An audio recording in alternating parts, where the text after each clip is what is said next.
Genesis P-Orridge is a one-man thinking phenomenon who occupies that no man's land somewhere between genius and, well, weirdness.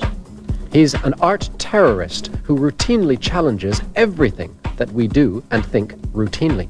He says that's what we should do too if we want to lead a rich and rewarding life, if we want to lead a safe life, if we want to wear what he calls a cultural protection suit. Last January, Genesis appeared on Big Life to talk about intellectual copyright on the net. Where many profit-minded people are fretting about theft, Genesis has issued a series of CDs containing music samples he gives away for free, his contribution to a different type of world economy. Recently, we met Genesis again, this time just to pick his brain. Now, I should warn you that when he says the outrageous things that he does, he's not necessarily trying to convince you one way or the other, just to challenge everything you thought you knew, just for the exercise. And I realized that I was stoned. It was great. Is that you?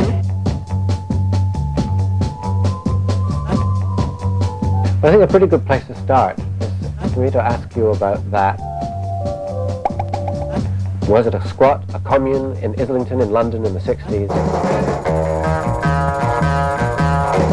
What was it about? Well, the ego was actually not the primary concern. We were trying to get much deeper than that. We were trying to mine the depths of, as you would say, uncertainty or the unknown. And the superficial reason would be the destruction of habit, of any destruction of habit of any kind. Well, you were never allowed to sleep in the same place 2 nights running. You were allowed a sleeping bag or a blanket, which led to some interesting improvisations, sleeping on in the toilets and on the tin roof above the toilet and underneath the car and on the table, under the table, in the cupboard, in the kitchen. Meals would never be obviously at the same time. You know, do you need to wear shoes? Then they might say, but why are you even having food today? Do you really need to eat today? So the whole thing was really the deepest form of behavioral cut-up in order to maintain a state of, if you like, heightened anxiety and awareness.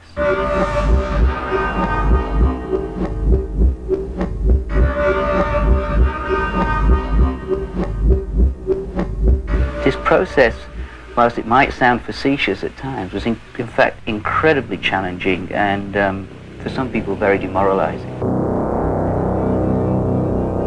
The issue was to never do something in any way without thought. Yes. And every aspect of it should be reanalyzed, reassessed, and if it was in any way habitual or an inherited way of behaving, it should, wherever possible, be dismissed and abandoned.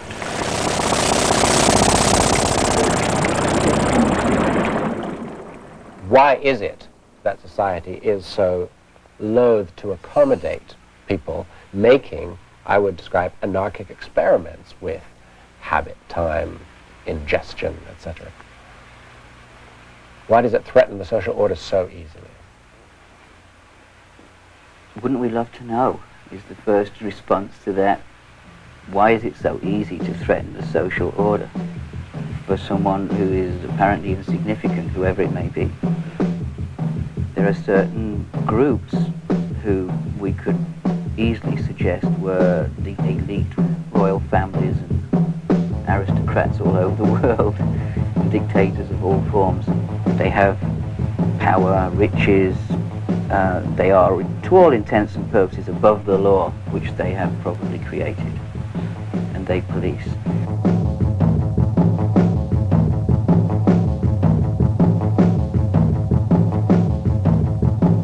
Billions have been killed to maintain this elite position of amoral freedom.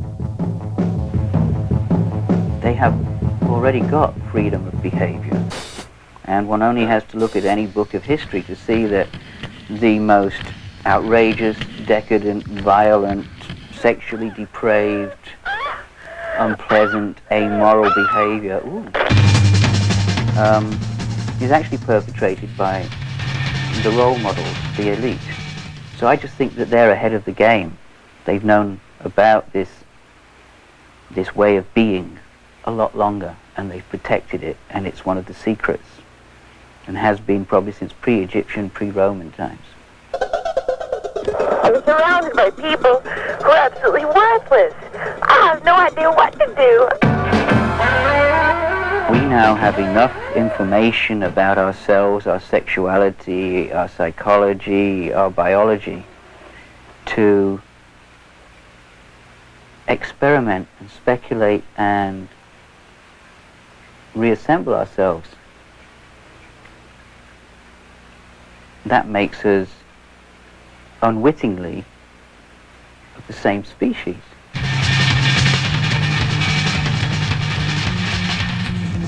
It's empowering. There is something secretly empowering about the breakdown of the social code that's being imposed by those above it. So what we're doing is we're encroaching upon some almost secret ritual or initiation when we choose to behave as if we are also part of that elite.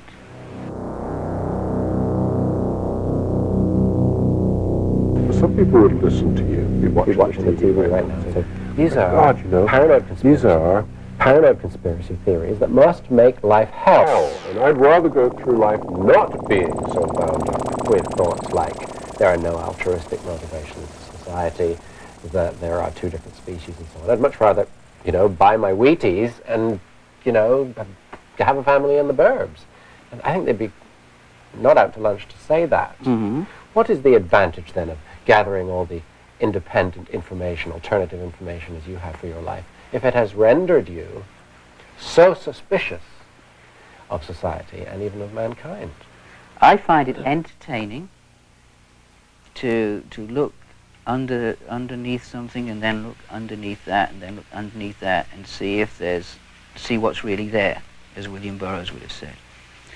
And because of the training I've had for 30 or more years, which has been primarily to observe the culture within which I found myself swimming and try and make some kind of sense of the dynamics of that culture, and then chop up those dynamics in order to see how and why they work. We're observers. We're what we would call cultural engineers. And we should be looking at it as another exploration of space, but this time it's cultural space. And we should be building our cultural space vehicles and space stations, and we should be trying to build cultural survival suits, space suits, within which we can be safe, maintain our individual, what's the word? You'll have to edit this. Integrity. Maintain our physical and emotional and psychological and conceptual integrity whilst exploring. After all, we are actually, all of us, I think, party to being fascinated with exploration. It's probably the thing that's made all the species of human beings survive. We didn't lie to you, folks. Does that help? Does that sound more optimistic? Yeah. Now, let me ask you specific, practical. Mm-hmm. People have made extravagant claims for the internet in this area, I suspect, a cultural space, where Yes. people can trawl up and down gathering their own information. And, of course, there are debates about the have and have-not society. Those who don't have computers don't have access to this thing. But those who do have found that they can get information their way, their own kind of information. It really has opened up a Pandora's box.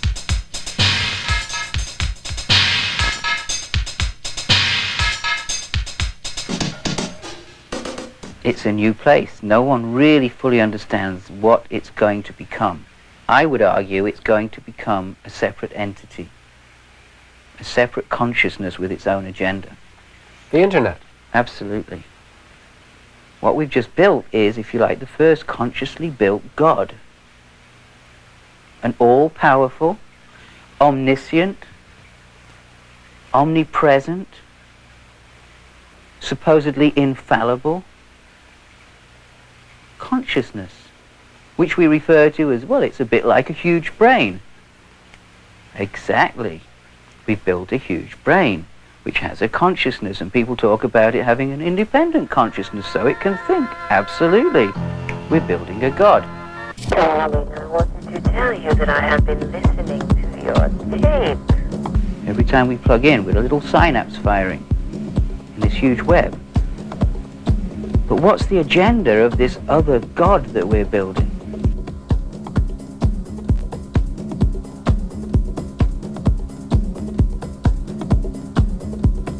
But in fact, the only reason we came here in the first place, or were here, or we were triggered here by seeding with DNA, whatever it might have been at the beginning, was so that eventually we would build this megalith. That was our reason for being. And when it's built, will we be redundant, or will we just be the ultra serfs, all of us, both species?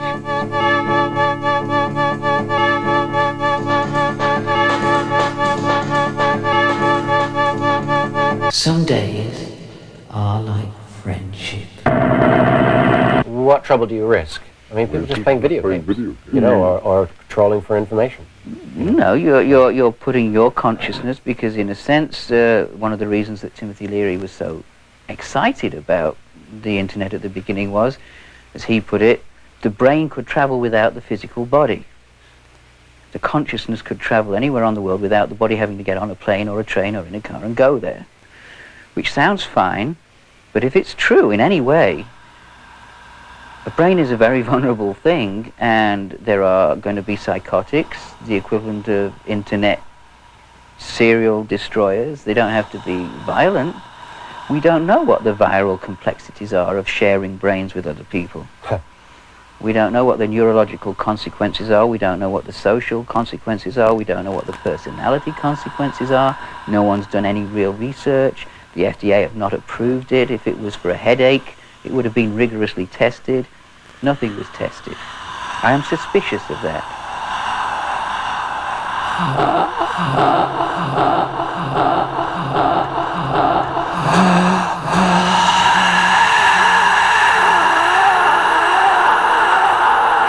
Well, that's it for tonight's show. Hope you enjoyed it and that you'll join us again next week when Big Life returns. I'm Daniel Richler. Good night.